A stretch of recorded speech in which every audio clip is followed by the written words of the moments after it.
They told me for years there was no money in podcasting. Well, they were all wrong. Let's kick it back to the screening room. Mm-hmm. Because I remember the interview process, because like after finding my replacement, Christian had the interviews and the tryouts. Yeah. And I was like, Christian, I want to sit in. And he's like, oh, of course. And after it's like, okay, the only person I can see replacing me is Sam. This, I don't know why, reminds me a lot of me. He's got that. He's got the voice. It's like it just all fit together because it sounded like you sounded like a podcaster. Mm-hmm. Because before I did Screening Room, I started the Kings of the Rings podcast, which I still do today, in my fucking dorm room. Wow. Right? Yeah. So like, because we had audition through Hofstra. Yeah. So I had my friend from school. We was over Skype. I had a little mixer, and then we plugged it all in, and then that kind of led me to the Screening Room, because the Screening Room to me felt like a podcast. Yeah. Like it didn't feel like the sports department, which is covering sports. You get that announcer voice. Oh, Yeah. rounding second, or the news breaks. Yeah. And they were so cutthroat. I mean that in a good way. Yeah. Kind of. Because it was very competitive, because that's what it's like in real life. Whereas Yeah. Screening was just like, you got to kick your feet up.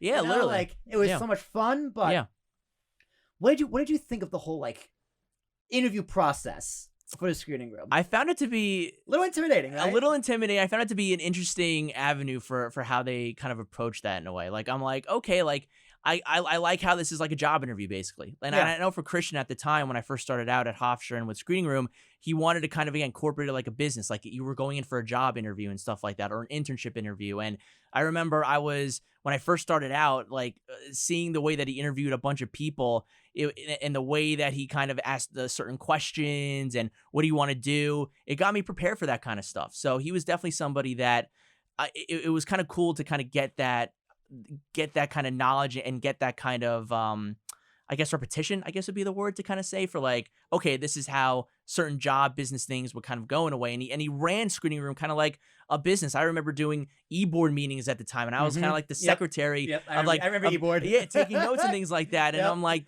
the way that they ran everything was like tight, concise, and they had all these different departments going on. And so I thought it was really interesting the way that they ran that in a way. It was really cool. I'm gonna to hear from the horse's mouth, but yeah, he ran like a business. Yeah. Right? And Tommy ran like a business.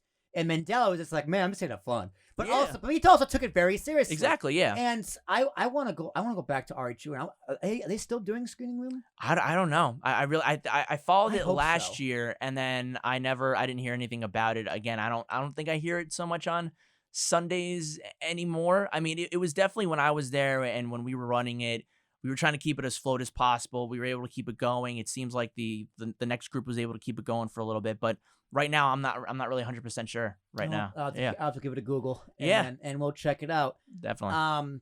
So how would you structure a show for Screening Room? Any was it different? You kind of just follow the same formula?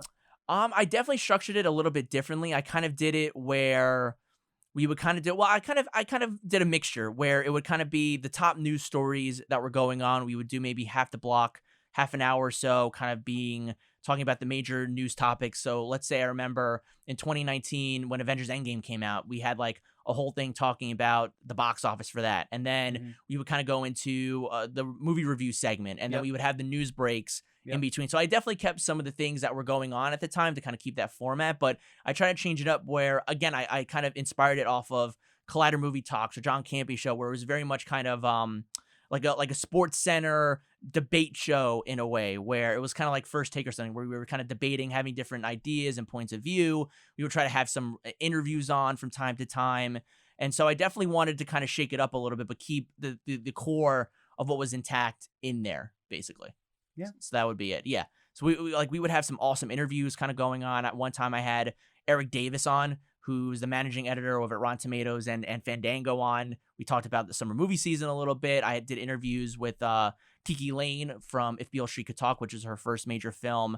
So, and other people did interviews as well. And everyone, we had somebody who was the movie person that was kind of like, they would try to see a bunch of the movies, or like be like, yeah, I saw some of the movies, or you didn't really see some of the other ones, but we would have somebody like that. We would have two news anchors come on. So it was a mixture of keeping that structure intact, but kind of changing things up also at the same time.